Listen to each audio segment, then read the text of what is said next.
असांजो जीवन साथी केरु आहे? माउ, पीउ, धीअ, पुट,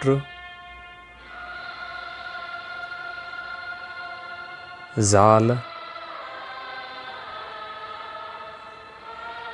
मुड़स या वरी दोस्त? बिल्कुल न। असांजो असली जीवन साथी असांजो शरीर आहे।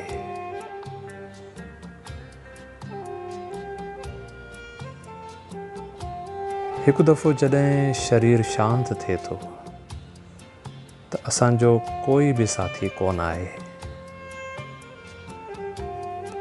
असां ऐं असांजो शरीर जनम खां वठी मौत ताईं गॾु रहंदा आहिनि।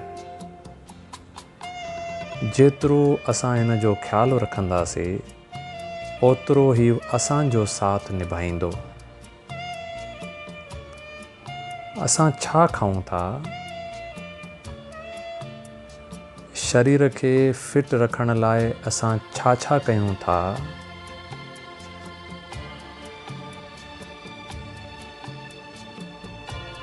असां तनाव सां कीअं निपटूं था,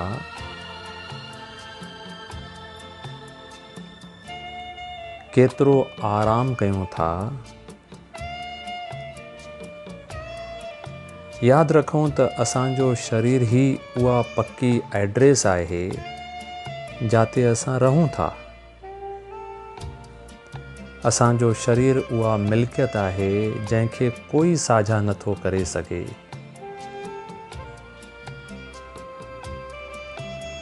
असांजो शरीर असांजी ज़िम्मेदारी आहे। इन्हीअ करे असां आहियूं इन जा असली जीवन साथी। त पोइ अचो त रोज़ कयूं। प्राणायाम फेफड़नि जे लाइ, योगासन शरीर जे लाइ, पैदल हलणु दिलि जे लाइ, सुठो ऐं संतुलित खाधो सिहत जे लाइ, सुठा वीचार आत्मा जी उन्नति जे लाइ, सुठा कम लोक परलोक सुधारण जे लाइ। ईश्वर दर ते प्रार्थना आहे त सभई सेहतमंद रहनि, सभई सुरक्षित रहनि, सभई ख़ुशि रहनि। महिरबानी।